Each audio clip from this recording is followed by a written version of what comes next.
So our next person, I won't say performer, who's coming to the stage is going to give us a better understanding of what actually happened in Haiti from a scientific standpoint. Chuck Fidler is a professor of math and science. He teaches courses in natural disasters, physics and sports, and he is currently our acting faculty athletic rep. Chuck. Hi, Chuck.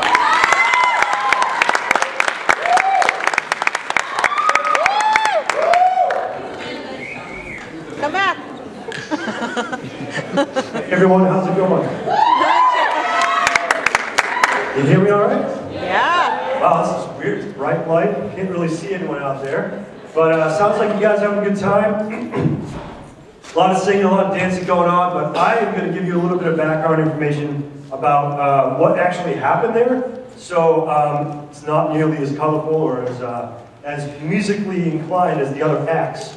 And sometimes, if you know my classes, especially natural disasters, it'd be a little bit morbid. But hey, you got to figure out what actually happened there. Oh wait, I'm doing this. That's right. All right. So I was just also, because we're having a lot of time here dedicated to Haiti, I was hoping we could just take a second just to think about all the victims in Japan that just happened, and just at least give them a moment of silence as they're going through a lot right now as well.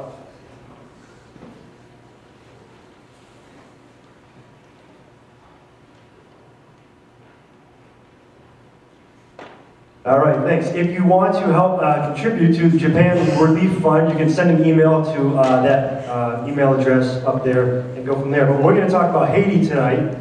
And basically, here's a picture of some of the destruction, the aftermath that happened to this part of the world. It's a beautiful part of the world. It's in the Caribbean Ocean. Unfortunately, it's in a very geologically active place. So, okay, so what happened? Well, in 2010, in January, on the 12th, at about 4:53 in the afternoon, there was an earthquake struck that was magnitude 7.0. So any of you my natural disaster students now, or last year or whatever, hopefully you understand how big a 7.0 earthquake is. It's pretty huge, okay? 3 magnitude goes from 1 to 10. There's never been a report of 10. But basically anything between a 3 and a 6 is intermediate. Anything before that you probably won't feel. Anything after that is considered to be extremely disastrous. It happened at 4:53 in the afternoon, Eastern Standard Time. They are in our time zone, and that's important because people were up and about. If this happened overnight when everybody was sleeping, it could have had a lot more fatalities as these buildings were falling down. Location, longitude, latitude, well, that is what it is.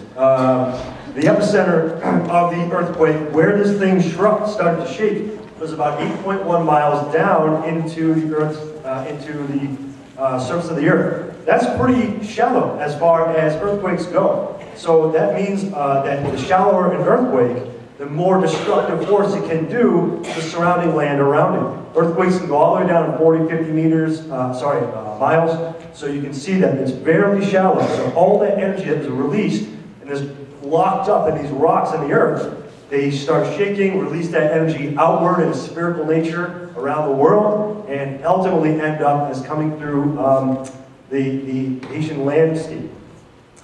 So that was important. More shaking happened. The quake actually occurred 15 miles away from Port-au-Prince, which is fairly close as compared to, say, somewhere like 700 miles that was in Miami, Florida. And there were some residents that felt it in Miami, Florida, but it registered there about a 3. So you're on the threshold of really being able to feel the earth, literally shake underneath. That's the only dance you're going to get from me.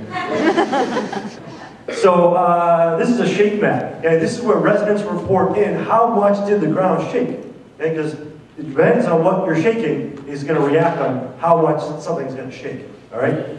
So obviously in the red, people felt the shake a lot more than the surrounding areas. But basically the entire Port-au-Prince area was hit hard by a red, extreme heavy, and very heavy shaking occurring.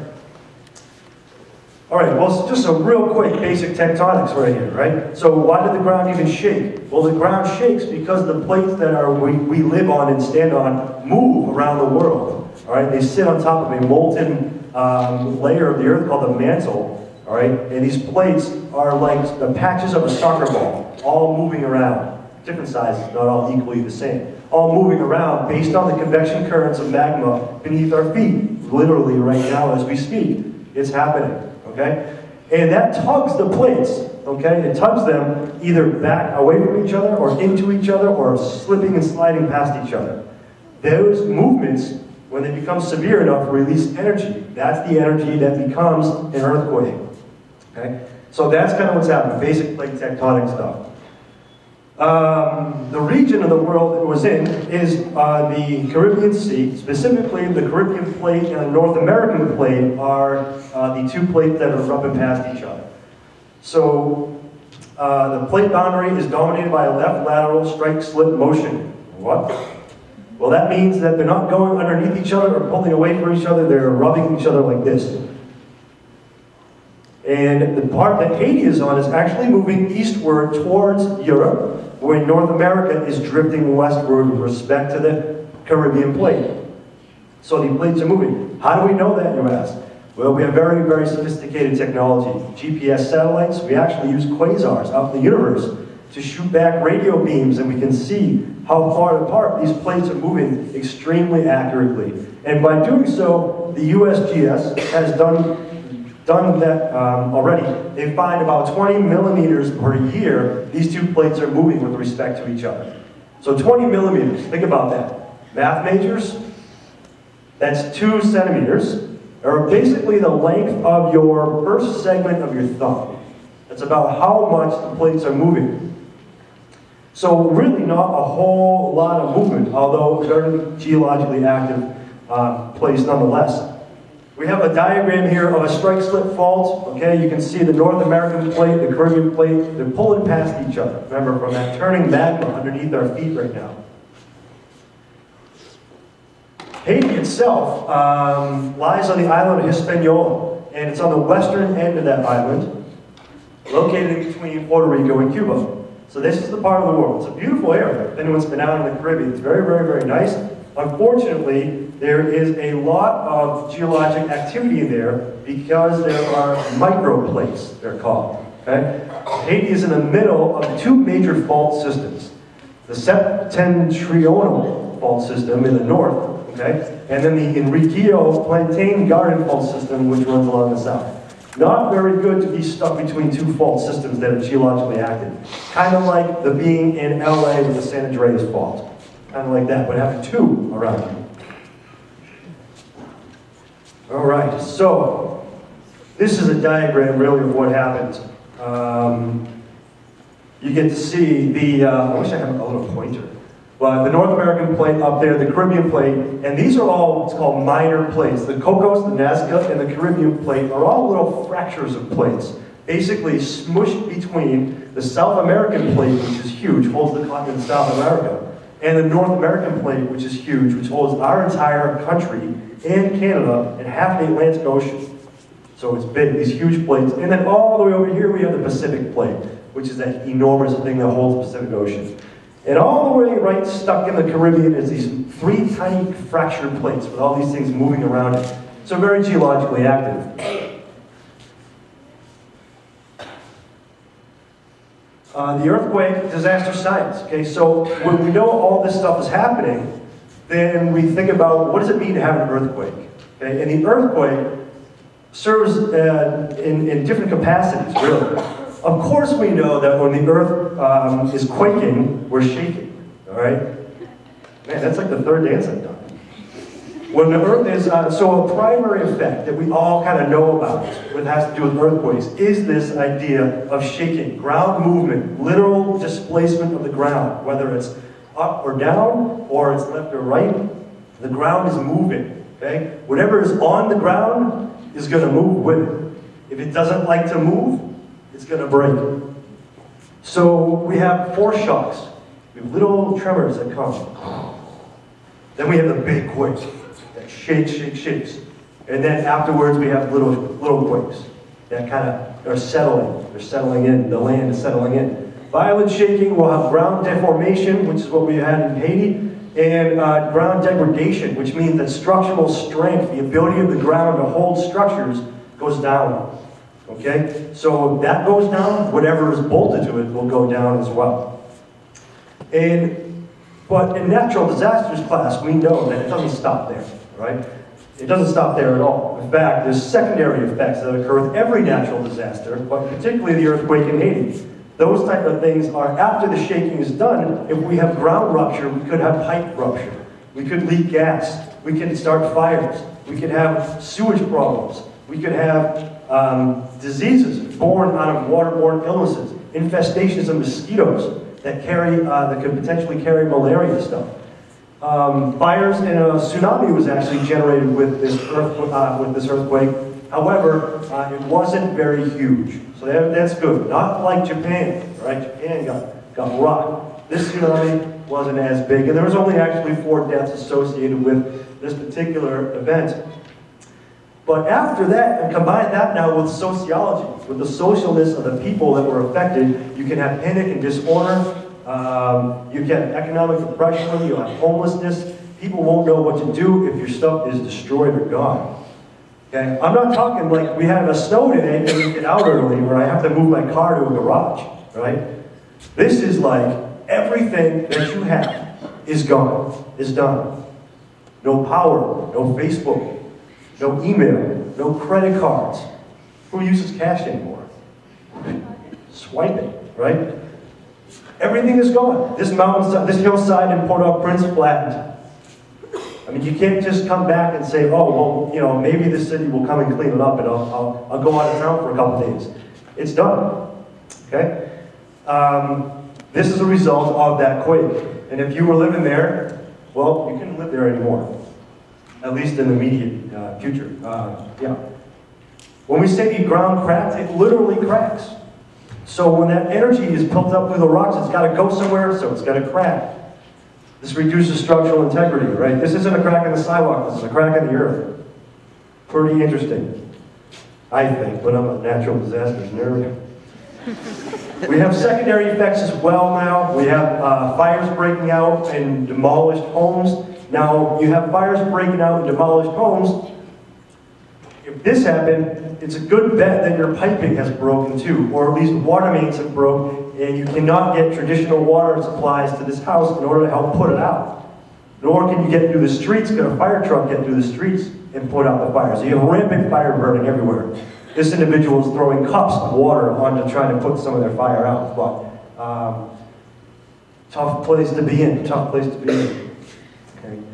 Unfortunately, I got to go into a little bit of this, because we always got to bring this into reality and say, what happened? What happened with all this shaking and this destruction that occurred in this disaster? Well, you can see, these are official estimates from the Haitian government and the U.S. Department, the USGS. This was updated as of yesterday. I looked, it was updated 316,000 Haitians killed. I mean, there was nowhere near that in Katrina. Katrina was about 4,000 or so, right? I'm not saying it's any good. I'm just saying the sheer magnitude, 316,000 people killed. 220,000 Haitians were injured. So how about, you know, could our hospitals right here handle 220,000 victims very easily? Not right off the bat. All the places had to be set up, right? Triage camps were held outside, possibly unsanitary conditions. Tough place to get hurt. 1.3 million Haitians displaced. That's approximately the population of 2 Bostons. Just no longer had homes. Where did they go? What if it were you? What would you do? You had nothing left over. That's 13.4% of Haiti's total population. That's a huge percentage of people that are completely displaced. We see here the houses damaged, 100,000 houses roughly destroyed, and again, I said the 4 people were killed in the tsunami associated with them. Well, where are those people going to go? Well, this is a staging ground for all the people that lost their homes. And there's no infrastructure, people just wandering around, and that's it. That really is it.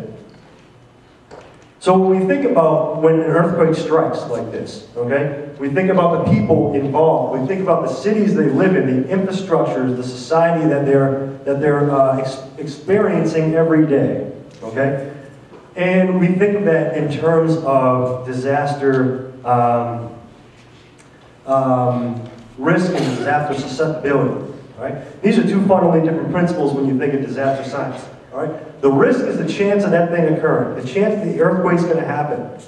The earthquake happened in a very geologically active area, so the risk of an earthquake occurring is very high, okay, because of all of those plates and boundaries and faulting systems that Port-au-Prince in Haiti sits on.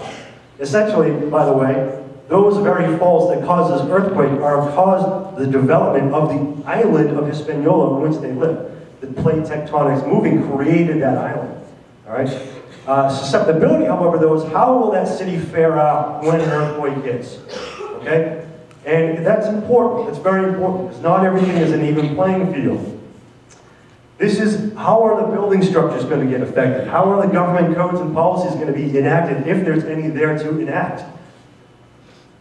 How will we get economic feasibility to the city? What if they don't have the financial means to do anything about it? And is there an educational program to help people understand what it means or what to do in the event of an earthquake? So susceptibility is a very important thing. If you put me on the football field with Vince Wilfork and you say go for it, he's going to flatten me, okay? I might not even live. However, that's my risk. My risk is on the field. If you put me on the football field, though, now, encased in a cement box and say, come on, Vince, hit me. Aha, Vince, I won. I'm no longer susceptible because I've withstanded that impact. I've built around to enforce an impact that no one had. Well, unfortunately, that thing I built costs a lot of money. So here is a building that could not withstand the force of the shaking of the land of the earthquake, and the structural integrity got breached and it fell down. If you were underneath that building at the time, not a good place to be. Again, structural integrity. There's a hotel in Port-au-Prince. Hotel, people probably stand there. It's a good thing it happened during the day. Maybe those tourists were out seeing the sights instead of sleeping. Because if they were sleeping, they would have been in bed. Now, here is where they moved to. Right? So these tents, these same tents that our guys built out here, the ACE patio, very similar. They're hoping that you can go through and get a glimpse of what it's like to live there. Imagine going from your home or CCSR, now you got to move into this with nothing and no power. So this is where they're living right now in the city center. Hey, can you switch that over, Kev? All right, just real quick, and I'm wrapping up here, I know. Before the quake hit, we have a big park right in the city center, right? Notice, it's all green. Now, you go to after, on January 16th, here's the tents that are starting to be built. I'm saying tents in a loose sense, these, whatever the structures are, okay? Now we move forward to November, about 10 months away. Now we get even more tents. People can't go anywhere. This is where they got to go. So when we say living in the 10 cities, this is what we mean by living in the 10 cities in Port-au-Prince. Okay, Kev, can you get back to the other one? Lastly, I will just mention that the Haitian economic infrastructure basically looks something like this. Their GDP, which means how much money they have, essentially. It's not quite as easy, but it's about that. $11.53 billion. Yeah, that's a lot of money to us. $11.53 billion. But in our country, Walmart makes more than that. So one of our countries makes more than the entire GDP of Haiti. It only exports about $530 million a year. Not too much. Population below poverty line is about 80% in 2003. Who knows what it is now when I was looking up for this data. The unemployment rate, 2/3 of the labor force doesn't have a job. All right? And the population there right now is about almost 10 million. So the cost of the earthquake, right? The estimates for this earthquake, based on the Inter-American Development Bank, they ran a big study. They said it's going to be between 8 billion and 14 billion US dollars. All of this, by the way, is in US dollars. Okay? Current US dollars. So if it's going to cost 8 to 14 billion dollars, and they are worth $11.5 billion. Where does that leave them in terms of economic sustainability? Excuse me. It's basically going to bankrupt them, okay? Basically going to bankrupt them. So just as a glance, to compare to the United States, okay? The United States, remember, they're 11.5 billion, we're worth 14.7 trillion. I mean, that is a lot of money. You know, in a billion in my class, it'd take you about 32 years to count to 1 billion. That's a trillion, 14.7 trillion. Our poverty line, 12%. We export about 1.3 trillion. Our unemployment rate, although it seems bad kind of now for us, we're at 9%. They're 2/3 of their labor force isn't working. And our population is 313 million right now. So just to give you a little quick comparison, really, as to this is kind of the state of the nation there.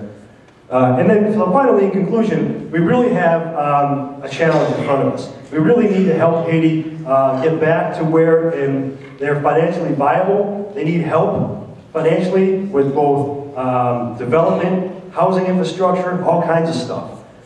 We need to get earthquake-safe infrastructures. Unfortunately, they're very expensive.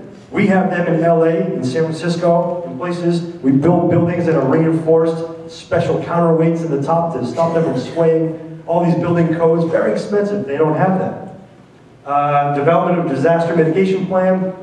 That is something that we can work with them on. Learn from the past, study the past to learn the future, and also educate. Any programs we can go down to help them educate would greatly help out their state of being down there in Haiti. So, I leave you now. Thank you for having me. This has been great. Hope it wasn't too long. And if you have any questions, please email me, or if you want to take natural disasters and learn even more about it.